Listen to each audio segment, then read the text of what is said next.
Please rise for the pledge of allegiance. Ready, begin.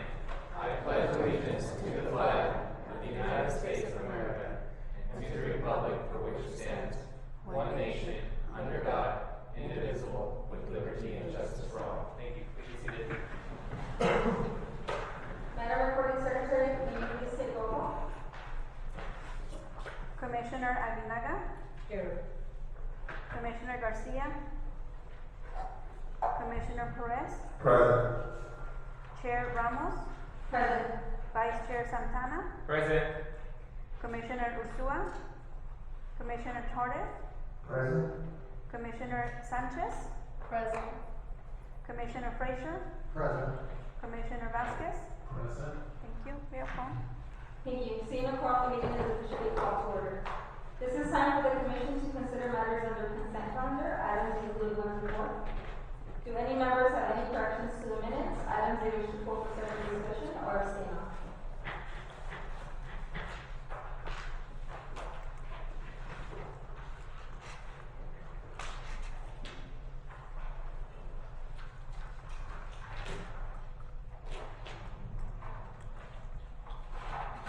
Do I have a motion to consider items 1 through 4?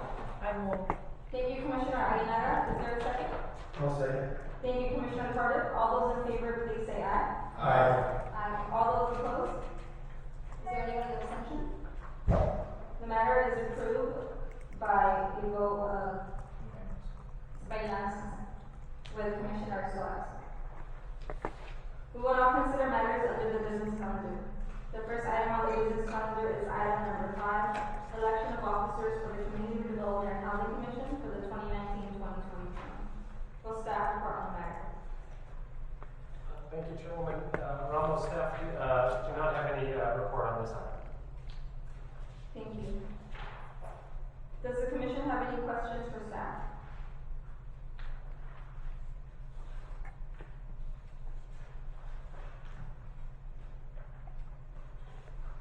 Are there any members of the public that would like to speak on the matter? If so, you may fill out the request to speak card.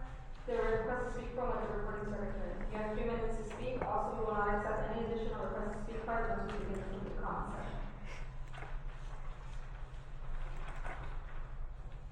If you haven't already done so, please give your phone to the recording secretary. There are no members of the public.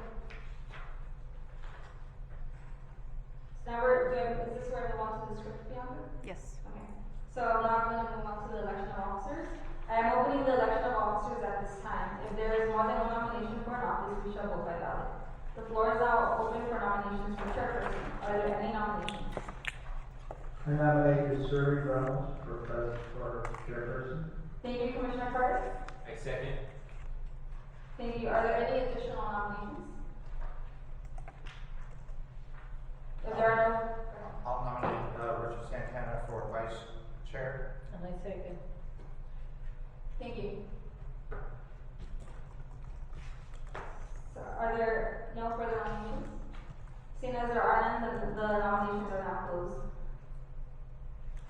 So because we have no additional nominations, I will now motion that, can I motion for myself or?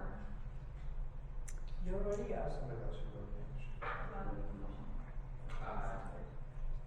Sure. I motion Missouri Ramos for chair. I second. All those in favor, please say aye. Aye. Any opposed, please say no. Or I any will abstention? say something about this after the speech. Okay. So the motion is approved with unanimous consent with Commissioner Ursula absent. I would also like to motion that Commissioner Santana be named the next vice chair effective August 2019. Is there a second? I second. Thank you, Commissioner Perez. All those in favor, please say aye. Aye. Any opposed, please say no. Are there any abstentions? The motion is approved by unanimous consent with Commissioner Ursula absent. And Commissioner Garcia. And Commissioner Garcia.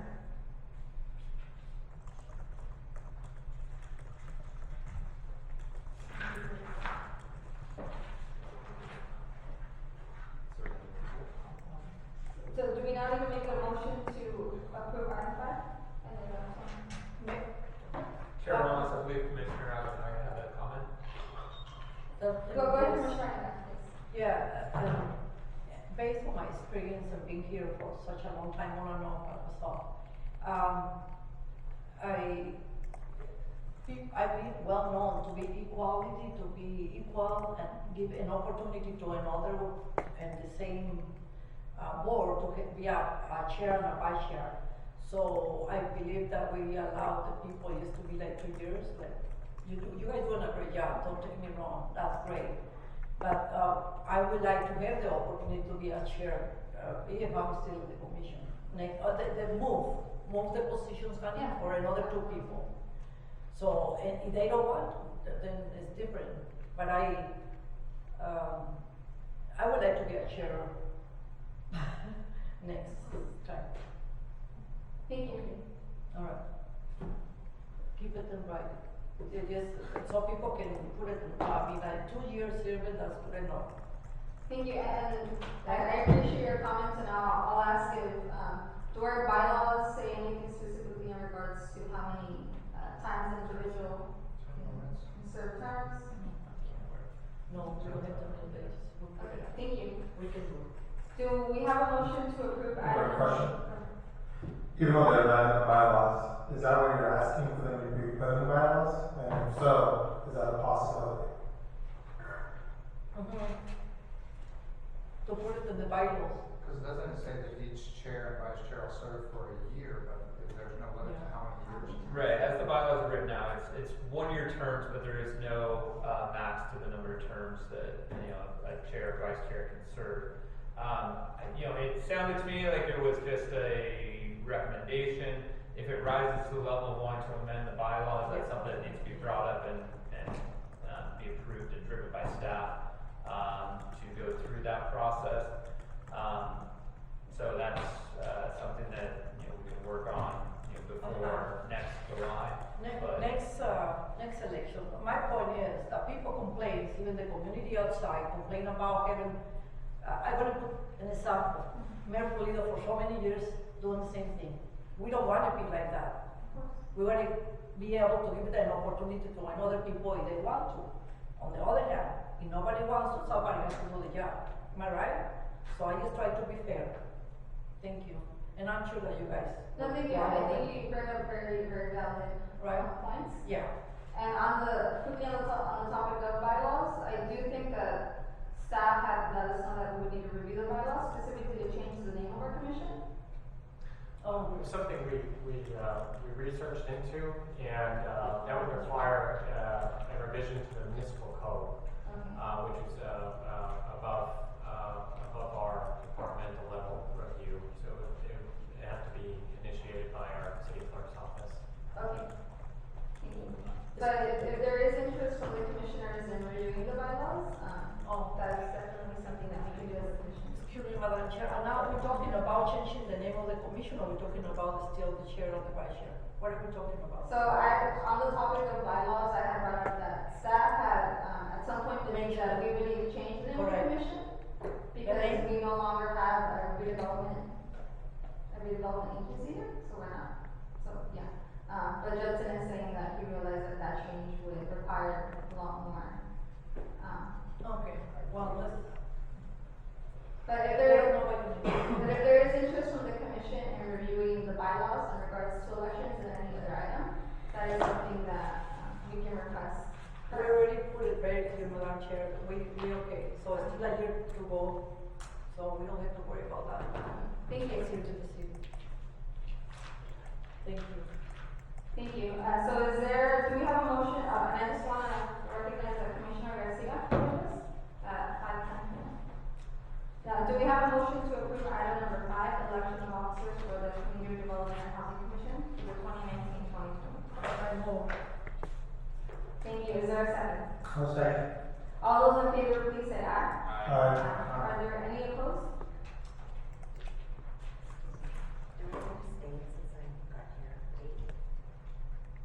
Would Commissioner Garcia need to abstain? Yeah, that's fine. You weren't here present for the discussion on everything, so that's fine. Thank you. We will now consider items under the business calendar. The second item on the business calendar is item number 6, Consider approval of an agreement with Yard Systems Incorporated for housing authority management software. Will staff report on the matter? Thank you, Chairwoman Ramos. In February, staff issued a request for proposals for housing authority management software from professional public housing authority housing software providers. This is one of the core tools and resources that our housing authority uses to administer our housing choice voucher program. And this is a very important RFP for our housing authority and as well as for our housing commission in our community. We received 4 proposals prior to the deadline. We conducted a minimum threshold review and then formed a review panel made up of 6 full-time employees from the city, including our IT director, Jack Tulip. Following a due diligence and review process, the review panel is recommending the housing authority to execute an agreement with the RD. We have been using the RD software for over 20 years. Since 2002. And before that, it wasn't actually Yardi, but it was a software program that was purchased by Yardi. And so technically it's longer than that. We've been with Yardi, but not just the official company. Our system works very well for us. Our staff are trained in the system. And it is quite a difficult process to implement an entirely new software for any housing authority. It takes what we were approximating about over 120 hours of work to implement any new software. And so based on this procurement process, based on the review panel's recommendation, the panel is recommending the housing authority to execute an agreement with Yardi for a 1-year term with provisions for 2 1-year extensions for a total contract amount not to exceed $180,000 over a 3-year period. With that, we appreciate the review and consideration by the Commission. Thank you. Does the commission have any questions for staff? I'm a little confused, and maybe I'm just not looking at the right thing. So the amount is not to exceed $60,000 annually, $180,000 over a 3-year period, but their proposal was for $154,000. That's almost a $26,000 difference discrepancy in there. If we approve them up to $180,000, it just doesn't make sense to me. It looks like we're giving $26,000 away. So it's a good point. So we include a buffer of funds of $26,000 for various issues that may arise, including customizations and technical assistance that may arise over that 3-year period. And so they charge us extra for those special customizations and technical assistance. I'll give you 2 good examples. So today, HUD issued several new forms across the country, nationwide. And once they implemented those new forms, now we contacted Yardi to then ensure those forms are uploaded to our housing software so that we can begin using them for our tenants. And Yardi will charge us an additional customization fee for forms that have been modified specific to our local housing authority that aren't going to be standard forms in the housing software. And those are forms where we have requested a specific modification necessary for our needs to administer the program. Another good example is in June 2015, when we opened up the waiting list, we required substantial, several hours of technical assistance from Yardi to modify our applicant portal to communicate the correct information and necessary information to all of the applicants who would be applying, as well as many hours of technical assistance to prepare email notices to all of the applicants who did apply, the 16,375 applicants who did apply. That buffer of $26,000 is required to ensure we have adequate funds to cover those kind of customizations and technical assistance over the next 3-year period. All right, so that brings me to my third question. So with that being said, I understand there's a lot of investment, there's a lot of time, there's a lot of training that goes into these things. And we've been using them for, what, 10, almost 20 years, close to that 2002? Since 2002. And I noticed that the other proposals were substantially less except for emphasis. And I'm wondering if we've got so much invested in this one program that we're willing to accept the highest proposal to continue for the continuity of dealing with the same company, why would we even put that out for proposal in the first place, or was that just to tick the boxes administratively? Without using that phrase, we were required to issue an RFP to ensure after the contract was procured in accordance with our city's policies and procedures.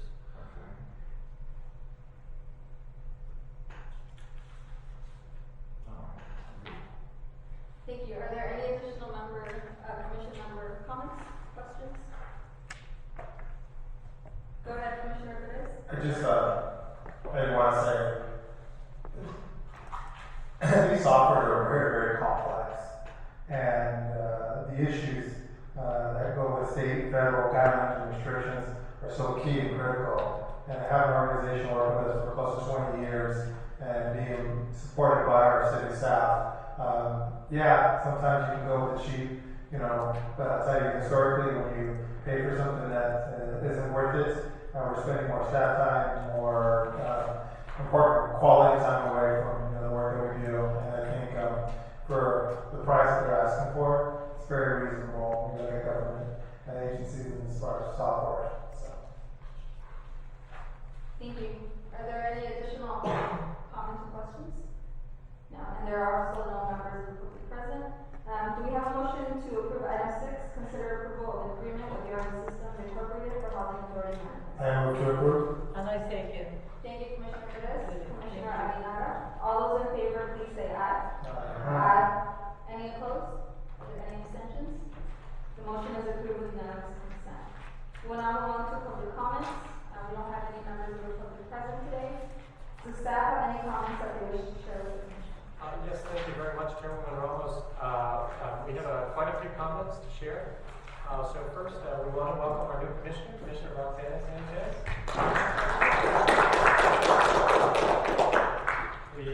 Our staff had the privilege to sit down with Commissioner Roxana and provide her with an orientation session yesterday, reviewing all of our programs and our binder, orientation binder as well. An update since the last staff comments that we provided in May. Following the CRHC recommended actions from the last 2 meetings, on June 4th, City Council approved our ESG program budget for fiscal year 1920. On June 18th, City Council approved the annual action plan and our CDBG program budget, following the unanimous approval by the Commission. On July 2nd, City Council directed staff to allocate $110,000 in general funds to provide funding for Natty's House, Santa Ana Extreme, and Wise Place. Those 3 organizations were not recommended for funding by the Commission and not approved for CDBG funding by City Council. But then following that action, City Council then directed staff and the general fund through the annual budget to provide those 3 organizations with general fund. What were the 3 organizations again? Santa Ana Extreme, Natty's House, Neutral Ground, and Wise Place. Wait. And what was the dollar amount? $110,000 for each one? So 30,000, 30,000, and 50,000, and I think the 50,000 is for Natty's House. Do you guys know? Natty's House. Natty's House is the 50,000. So 30,000 for Wise Place, 30,000 for Santa Ana Extreme, and 50,000 for Natty's House. Commissioner Garcia. Didn't we allot some of the extra funds to these to Wise Place? I do remember we did So that. I think they were our Alternate, right? You directed staff accordingly. I think Wise Place was first, and then Natty's House was second, or Santa Ana Extreme. But you did direct staff. After receiving that direction, when we received our final allocation of CDBG program funds for this fiscal year, there was inadequate CDBG program funding to fund those three. So that's in the final recommended CDBG program budget. There were inadequate funds to fund those additional three organizations. Are they going to be following under the same restriction and guidelines regarding the CDBG funding? It's a great question. So that is staff's recommendation. Even though they won't fall under our CDBG program regulations, we are going to have them comply with the same requirements and policies and procedures. So officially for HUD purposes, we're not going to be reporting their performance in our consolidated annual performance and evaluation report, for example. But will those reports come to us? The CDBG program reports? No, so I know that you're not going to report it in the actual HUD reports, but my question is that here on the dais, I had some issues and concerns with the use of funds. Now, I know I don't necessarily control city general funds. However, you know, I also had issues with audits, I have additional issues and concerns. So I guess as far as the check mechanism, I'm going to go back to my elected official appointing me to make sure those are in place. But I guess some of the concerns that I would have is what are going to be the checks and balances as far as number served, how those are being served. So all of those requirements are going to stay the same. In terms of official HUD reporting, Yeah, they can't be because it's not HUD. this is general. You got it. But it will be reported still to us, though, correct? Because it's being administered from your city staff. The data will be available to report to the commission. Yes. Yes. Commissioner, I have to step in at this point. This is not actually an item that's on the agenda for this meeting, so we can't really get into discussion on it. This is just staff comments at this point. So if you have any further questions or want further discussion, you'd have to do that outside of this meeting right now, since it's not on the agenda, unfortunately. Well, thank you. Go ahead, Commissioner. Well, I just want to make sure what you mentioned, Jackson, is you're talking about Nata's house. How much he got? Well, I can share with you the Yeah, additional information after the meeting. Yes, Yeah. I understand. The, This meeting has been televised, not televised, but. These meetings are actually, there is video. That is archived. So everything here can be viewed by the public at any moment. Well, I would like to hear information on what you just said after the meeting. Okay. Sure. Let's see. July 2nd, following the CRHC recommended actions, City Council approved the First Amendment to the Regina House Loan Agreement and Affordable Housing Covenants to modify the project from a transitional housing program to a permanent housing facility. And on July 2nd, City Council approved the pre-commitment of $3.9 million in a 62-year ground lease to develop the Crossroads of Washington project in partnership with the County of Orange at the 1126 and 1146 East Washington Avenue. That was the project and development that came presented the project to the Commission.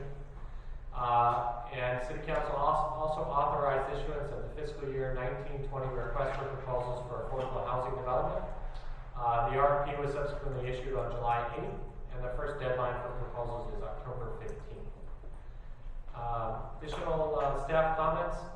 Thank you to our commissioners who attended, Commissioner Ramos and Vice Chair Santana and Chairman Ramos, and Commissioner Perez for attending and Commissioner Frazier, for attending the groundbreaking ceremony, and Commissioner Pardiff.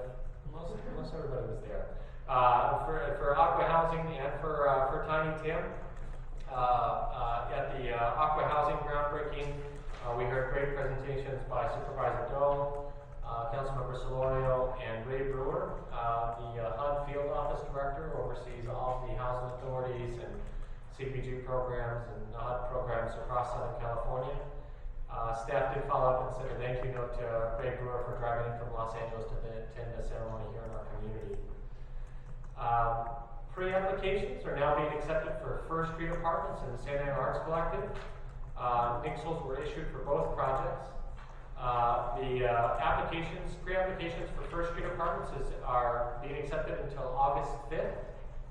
And applications for the Santa Ana Arts Collective are being accepted until August 10th. And the Arts Collective is going to be holding 3 workshops over the next 2 weeks,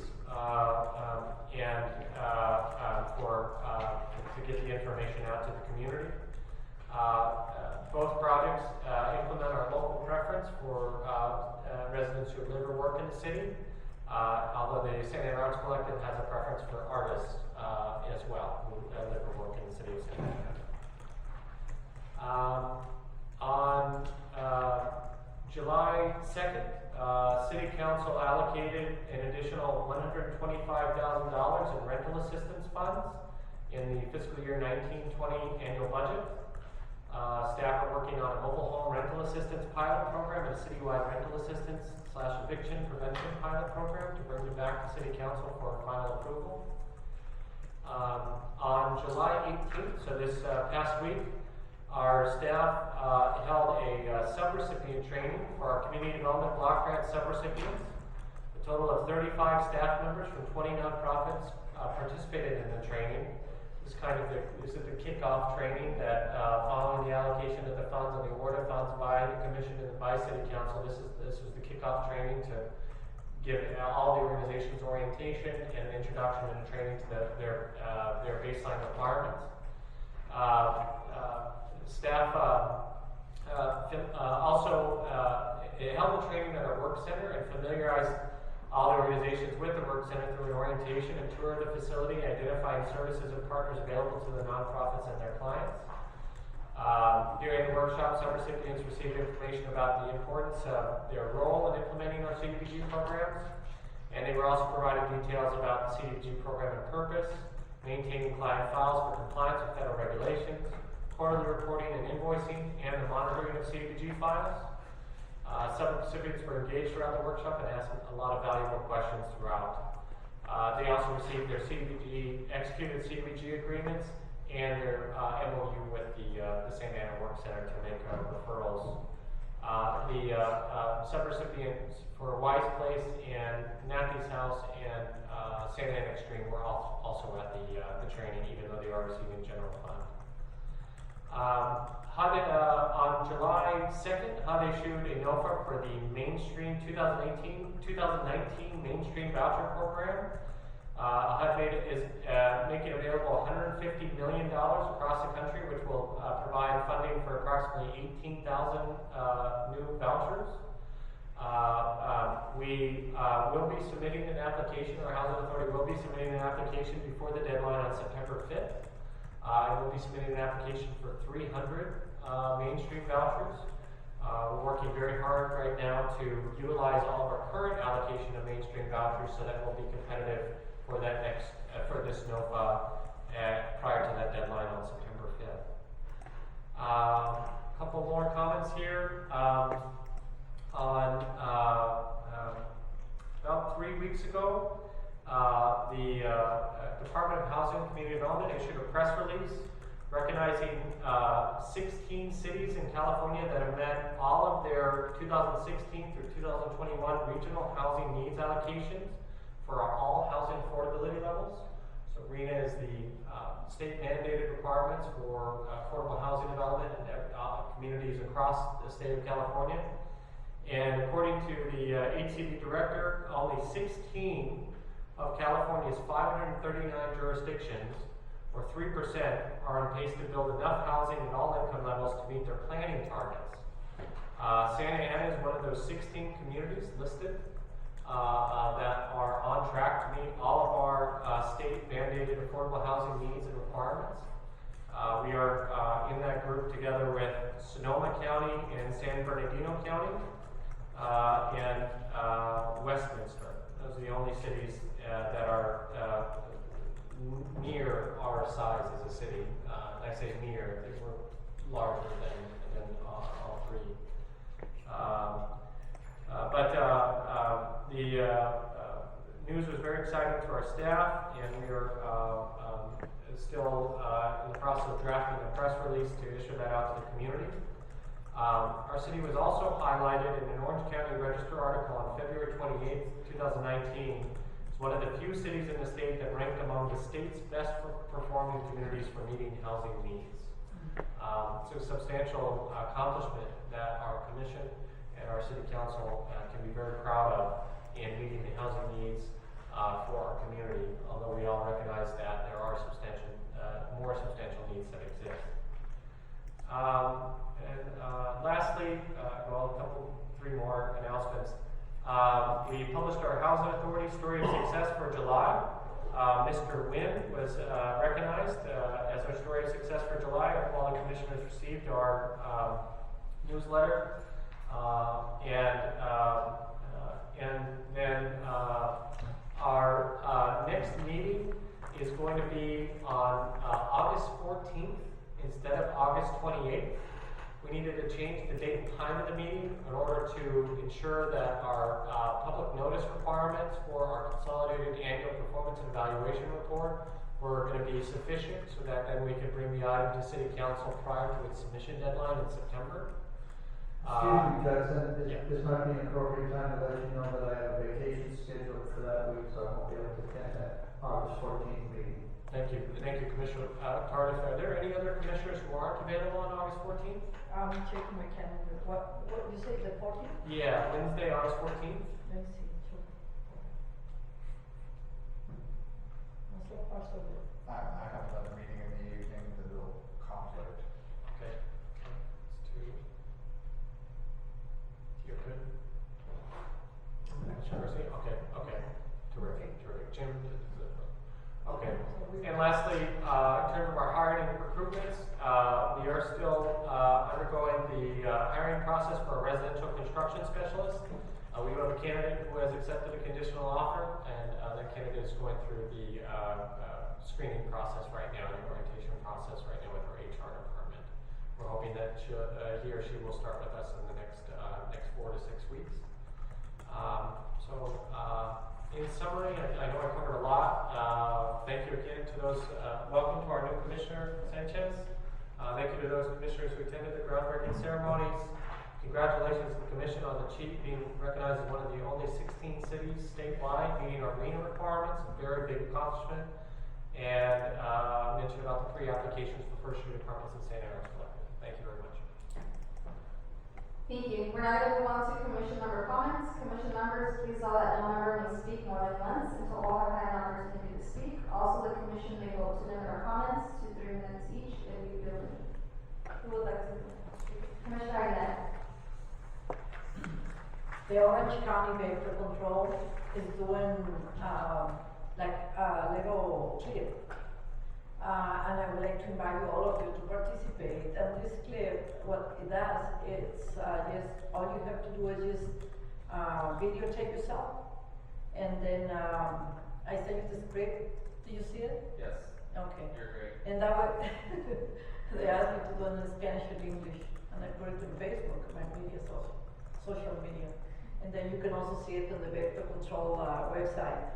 And this is so cool because avoids to pay so much money, in publicity, and it helps our community to make sure that they don't have any standing water on their houses, because even a little thing, it's a ground for breed mosquitoes.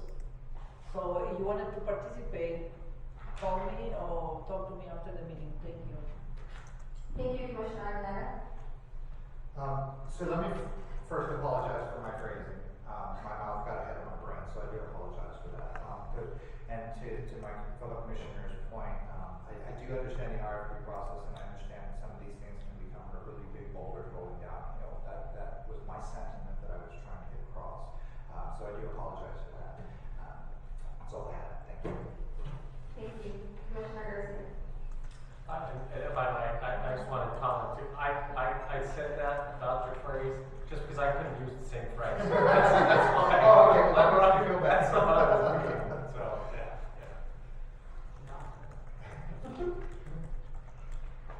Commissioner Garcia, any comments? I wanted to apologize to everyone for arriving a little bit late. I miscalculated our start time because I know we did start late today, right at 5 o'clock, and I apologize.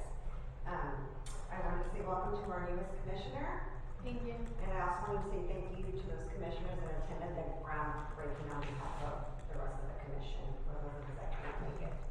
Thank you. Thank you. Commissioner Perez. I just wanted to say thank you to our city staff. The last presentation that we had with the consultant, that was very complex and a lot of conversation and discussion. And it's just reassuring to hear all the wonderful things that the city staff is doing. Thank you. You're doing an outstanding, fantastic job. I feel very honored and privileged to be part of this commission and work side by side with you. I am one of the newbies as well, so I just wanted to say thank you to all our commissioners as we wrap up this year. It's been an honor and privilege just to sit on the sides with you and continue the process of just moving things along. So really excited and looking forward for next year. Thank you. Commissioner Carter. Just to say thank you to staff and commissioner colleagues here on that for this meeting, and wish you a happy balance of your summer. Thank you. Thank you. Commissioner Vasquez. Yes, I'll say that we're good. Welcome, Commissioner Sanchez. Thank you. You're welcome. Thank you. Commissioner Sanchez. I just want to say I'm excited to be part of this commission and thank you for giving me this opportunity. Thank you. Vice Chair Santana. Thank you. Welcome, Commissioner Sanchez. You're going to learn a lot from here, learn a lot from all these folks up here. I would like to request if city staff can give an update on homeless. With Hobbs, I can come by. I know there's been a settlement that's been reached with the county supervisor and what that means for us and moving forward for services. I also want to send an invitation to all our commissioners to our Sunday Night Light program at Madison Park. It's funded through CDBG money. If you guys want to come by, it's at by the phone. Please come and visit our families, support our moms. We're trying to really build our community and make it stronger. So that invitation will be sent to our clerk, and maybe she can email everybody. I look forward to seeing you guys Friday. Thank you. Thank you. And I just want to also welcome Commissioner Sanchez. I'm happy you're on the commission and I'm excited to see how much you'll grow. Also, thank you all for the vote of confidence. I'm happy to be serving as chair again. And Judson, I want to say thank you. I don't know if it was city staff or who it was, but I really appreciate the nexus being sent out on the affordable housing developments that are now accepting applications. I think it's the first time that's been done, so more members of our community are aware. I really like that. Thank you all. With that, are there any last commission member comments? Great, so this meeting is now adjourned. The next special meeting is scheduled for August 14th at 4:30 p.m.